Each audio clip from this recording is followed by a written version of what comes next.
Igeret HaKodesh, Siman Chavav, sommes à la page Kouf Mem Gimel Amoud Bet, la troisième ligne, Ve'en La'arich. L'Admour Azakan a rapporté un passage de Raya Memna qui était très étonnant. Il est écrit que seul le Zohar est appelé Etz Chaim, l'arbre de la vie. La partie révélée de la Torah serait appelée Etz Hadat Tov Hara, l'arbre de la connaissance du bien et du mal. Pourtant, le pasuk semble dire que toute la Torah est appelée Etz Chaim. Etz Chaim hi la machazikim ba. La Torah est un arbre de vie pour celui qui l'a saisi. En plus, si l'on appelle le Zohar Etz Chaim, c'est que la partie profonde de la Torah aurait l'avantage sur sa partie révélée. Et dans ce cas, on devrait s'interrompre d'étudier la Torah pour prier, pour faire la tefila qui s'organise et qui est construite sur les bases de la partie profonde de la Torah. Et dans Masechet Brachot, Rabbi Shimon Bar Yochai semble pourtant dire le contraire. Celui dont l'activité essentielle est l'étude de la Torah ne doit pas s'interrompre pour prier. L'Admour Azakan a posé aussi une autre question. C'est écrit dans ce passage du Zohar que toutes les questions et les difficultés qu'on rencontre dans l'étude de la partie révélée de la Torah appartiennent au mal et à l'impureté. C'était pourtant ce domaine de la Torah qui a occupé Rabbi Shimon Bar Yochai et son fils. C'est grâce à cette étude qu'ils ont atteint des sommets, qu'ils ont connu une très grande élévation. C'est encore écrit dans ce passage du Zohar que Biat HaMashiach, lors de la période messianique, l'étude et la connaissance de la halakha ne sera pas nécessaire. On étudiera exclusivement le Zohar. Pourtant, on continuera à respecter les mitzvot de la Torah. Il faudra donc bien connaître la halakha pour savoir comment procéder à l'abattage rituel des animaux, comment gérer l'impureté d'une femme qui a accouché. Il est donc inutile de poursuivre et d'expliquer ce qui est évident et qui revient tant de fois dans la Gemara, dans le Midrash, des Farir. Parfois on demande, pourquoi tu poses une question qui ne se posera qu'à l'époque de Mashiach? Eliyahu viendra répondre à tous les doutes. Parasha Zoatid et Eliyahu le Dorsha. Cette parasha, Eliyahu finira par nous l'expliquer. Il est bien évident que lorsque Mashiach viendra, nous devrons connaître la halakha pour savoir comment pratiquer les mitzvot. Parfois la Gemara demande pourquoi on s'intéresse à répondre maintenant à une question de halakha qui ne s'appliquera qu'au moment de la venue de Mashiach. C'est donc que lorsque Mashiach viendra, la question se posera. Les halakhot vont s'appliquer, nous devrons les connaître et les étudier. Pourquoi le Zohar semble dire le contraire? C'est aussi écrit dans la Masechet Eduyot qu'Eliyahu Hanavi viendra répondre à toutes les questions. Il résoudra tous les problèmes pour lesquels on n'aura pas trouvé de réponse. Parfois, la Gemara pose une question sans conclure avec une réponse. La question reste, Teiku.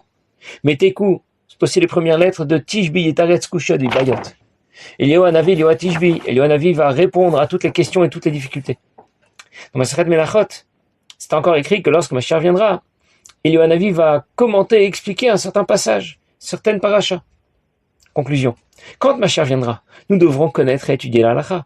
Et Eliyahu Hanavi va même nous éclairer, il va éclairer les zones d'ombre dans le domaine de la halakha. Alors on ne comprend vraiment pas pourquoi le Zohar a déclaré que Biat HaMashiach, lorsque Mashiach viendra, on n'aura plus besoin d'étudier la halakha, mais seulement le Zohar. Et l'Admour Azakan va maintenant poser une dernière question. Ve'odenu muvan ashkatu. Il y a une autre chose qu'on ne comprend pas dans ce qui est écrit, dans ce passage du Zohar qui était rapporté au tout début de notre siman. C'est écrit de l'Oïd Parnesun Talmidei Chachamim Me'amei Haaretz. Plus tard, les Talmidei Chachamim ne seront plus dépendants des paysans ni de la populace qui consomme ce qui est interdit et impur. Les Talmidei Chachamim, déjà à l'époque du deuxième Beth Amikdash, ne dépendaient pas pour s'alimenter des paysans d'Achin Pasoul qui consommaient ce qui était interdit et impur. Shalom Sadat Ochamim, Gamaretz, eux-mêmes disposaient de champs et de vignes comme les paysans, et ils les faisaient exploiter. Et malgré tout, ils étaient impliqués, investis dans l'étude de ce qui est permis ou interdit, pur ou impur. Tous les binômes qui étudiaient ensemble, Abaye Rava, Shlakish Rabbi Yochanan, qui étudiaient ensemble et qui se posaient des questions à l'époque du deuxième Beth Amikdash, et qui ont eu tant de milliers d'élèves, alors que l'étude de la partie profonde de la Torah se faisait de façon beaucoup plus discrète. Le Zohar déclaré qu'à l'époque du deuxième Beth Amikdash, notamment les Talmidei Chachamim étaient totalement dépendants des Amé Haaretz pour se nourrir, et qu'à l'époque de Mashiach, eh bien, les Talmidei Chachamim ne seront plus dépendants du tout des Amé Haaretz, des paysans pour se nourrir. Pourtant, Morazaken demande, Talmidei Chachamim n'ont jamais été dépendants des Amé Haaretz, des paysans. Même pas à l'époque. Ils possédaient eux-mêmes leurs propres champs qu'ils faisaient exploiter. Et ils trouvaient encore largement le temps d'étudier la partie révélée de la Torah, de l'enseigner à des milliers d'élèves, alors que l'étude de la partie profonde de la Torah était plus réservée, plus discrète. Ce que déclare le Zohar dans ce passage de Raya Mehemna est vraiment incompréhensible. C'est qu'on a lu et traduit ce passage de Raya Mehemna, mais on est passé complètement à côté. Nous allons réaliser que sans l'éclairage de la Chassidoute, la seule traduction nous égare complètement. Et c'est pour cette raison que nous avons tant de questions au sujet de ce passage du Zohar. Et l'Admor HaZaken va maintenant commencer à répondre à toutes ces questions, et il va d'abord attirer notre attention sur une petite précision, mais qui va tout changer, qui va changer complètement notre approche de ce passage du Zohar. Ar be'emet, mais en vérité. Kshet dagdek, shon Raya Mehemna dilel. Si tu fais bien attention au mot Raya Mehemna, ce passage du Zohar qui était rapporté plus haut, c'est écrit V'ilana de tov vera, l'arbre de la connaissance du bien et du mal, de ihu isur ve'eter. C'est ce qui est interdit et permis, roulé, etc. L'homme Torah isur ve'eter ou ilchot isur ve'eter. On n'a pas dit qu'il s'agissait de la Torah ou des halachot qui traitent de ce qui est permis ou interdit. Il s'agit de l'objet lui-même, qui peut être interdit ou permis, qui appartient à l'arbre de la connaissance du bien et du mal, qui représente qui représente ce domaine des klipot, qui est justement en transition entre le bien et le mal, que l'on appelle klipat noga. C'est écrit dans le Raya Mehemna qui était rapporté au début de notre siman, Ilana de tov vera de isur ve'eter. Nous avons traduit un peu rapidement que Etz hadat tov vara, l'arbre de la connaissance du bien et du mal, désigne isur ve'eter, la partie révélée de la Torah qui traite de ce qui est permis ou interdit. Ce n'est pourtant pas ce qui est écrit. Ce n'est pas écrit Torah isur ve'eter ou ilchot isur ve'eter. La Torah ou la halachot. On ne parle pas de la Torah ou de la halachot qui précise ce qui est permis ou ce qui est interdit. Etz hadat tov vara. L'arbre de la connaissance du bien et du mal désigne les objets, les éléments de la création qui sont permis ou interdits. Ces objets, ces éléments de la création qui peuvent être permis ou interdits appartiennent à Klipat Noga. Ça veut dire que tous ces objets de la création peuvent être dirigés soit vers le bien, soit vers le mal. Et comme ça, on a déjà répondu à notre première question. L'ensemble de la Torah est bien appelé Etz Chaim, l'arbre de vie. Mais les objets dont on parle dans la Torah, qui peuvent être permis ou interdits, sont associés à Etz hadat tov vera, à l'arbre de la connaissance du bien et du mal. Prenons un exemple concret, l'exemple d'une vache. Une vache peut prendre deux directions différentes. Soit on utilise sa viande pour les repas de Shabbat, on va utiliser son cuir pour fabriquer des tefilines. Soit on la consomme comme un glouton pour le seul plaisir de manger de bonnes grillades. Il y a une histoire qui raconte qu'un jour, les chassidim étaient réunis et ils parlaient de l'unité de Dieu, de la grandeur de Dieu, de sa présence dans l'ensemble de la création. Et puis, Farbringen s'est poursuivi très tard dans la nuit, il n'y avait plus rien sur la table. Alors ils se sont tournés vers le Baal Habayit, vers celui qui les recevait, et ils lui ont demandé s'il n'avait pas encore quelque chose. Le Farbringen ne pouvait pas s'arrêter là. Alors, il a été chercher la vache, la seule vache qu'il possédait, et il lui a fait la shrita, il l'a préparée. Et finalement, le Farbringen a pu continuer, parce que finalement, il y avait bien de quoi manger. Lorsque la maîtresse de maison s'est levée le matin pour aller traire la vache et obtenir le lait qu'il consommait tous les matins, elle s'est rendue compte avec effroi que la vache avait disparu. Et quand elle en a parlé à son mari, elle lui a dit non, ne t'inquiète pas, la vache n'a pas disparu. Elle dit mais où elle est, je la trouve pas. Elle dit c'est rien. Avant cette vache, elle faisait me. Maintenant cette vache, elle dit Shema Yisrael. Elle dit Ein od milvado, il n'y a rien d'autre que Dieu. La vache a été consommée par les chassidim, qui parlent de l'unité de Dieu, de son omniprésence, qui vont dire Shema Yisrael. Avant c'était une vache, elle ne pouvait pas le dire. Maintenant, on en a fait le birou. On l'a élevée davantage vers la Kedusha. Elle participe maintenant, elle a participé au Farbringen des Chassidim. Elle va participer ensuite à l'autre filote et au moment qu'ils vont passer à étudier la Torah. De la même manière, chaque objet de la création peut prendre une bonne orientation ou une moins bonne orientation.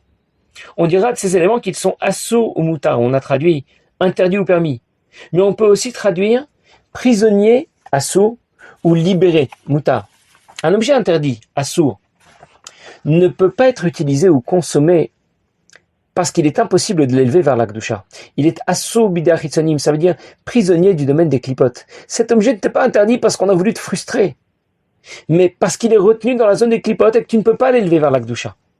Donc on t'interdit de l'utiliser ou de le consommer.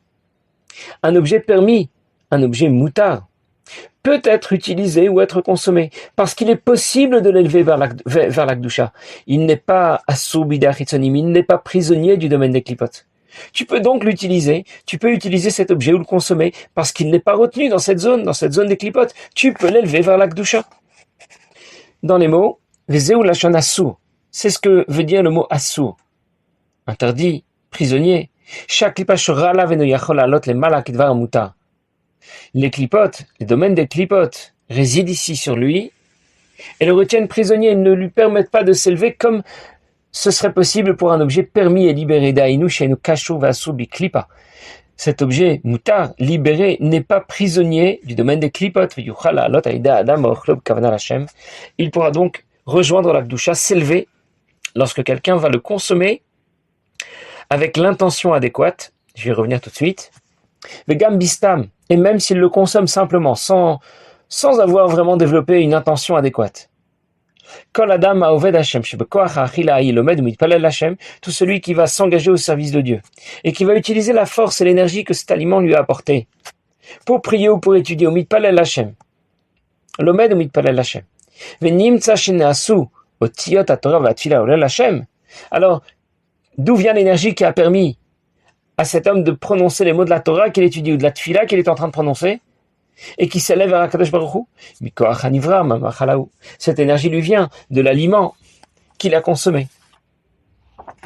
Je vais le dire plus simplement. Un sandwich ou une pizza ne peuvent pas déclarer l'unité de Dieu et dire Shema Yisrael.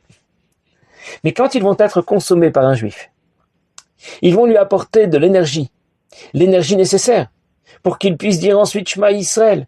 C'est un peu comme si maintenant le sandwich ou la pizza était en train de dire Shema Yisrael. Il s'élève vers l'Akdusha grâce à l'homme qui les a mangés. Je peux consommer un aliment kasher de différentes manières. Je peux manger cet aliment kasher pour avoir des forces, uniquement pour cela. Les forces dont j'ai besoin pour étudier la Torah et pratiquer les mitzvot. Et dans ce cas, le goût de l'aliment ne change rien. Ça peut être froid ou manquer de sel. C'est absolument pas un problème. Je peux aussi manger juste pour m'alimenter parce que je sais qu'il faut s'alimenter pour survivre. Stam.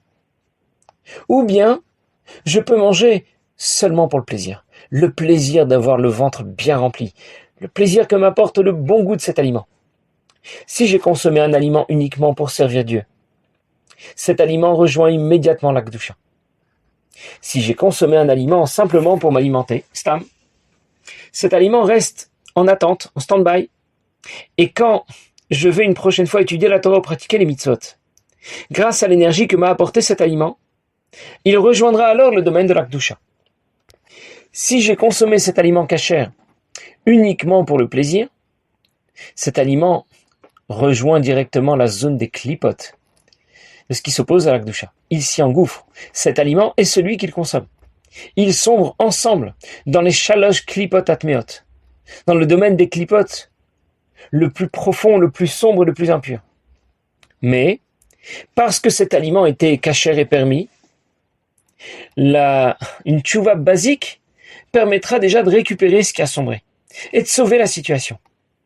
Nous verrons ensuite que si cet aliment n'est pas kasher, l'aliment et celui qu'il consomme vont sombrer dans la zone des klipotes de la même manière, mais le problème ne sera pas résolu aussi facilement. Il ne sera pas résolu avec une simple tchouva, une tchouva basique. Le nettoyage du système va devoir être beaucoup plus agressif. On aura besoin d'un nettoyage choc. Nous verrons aussi, Bezrat Hashem, la prochaine fois, que Shabbat, les choses seront encore un peu différentes. Et l'Admor Zaken va continuer, répondre à chacune des questions qu'il a posées au début de ce siman. Mais nous verrons ça la prochaine fois, Bezrat Hashem. Passez une bonne journée.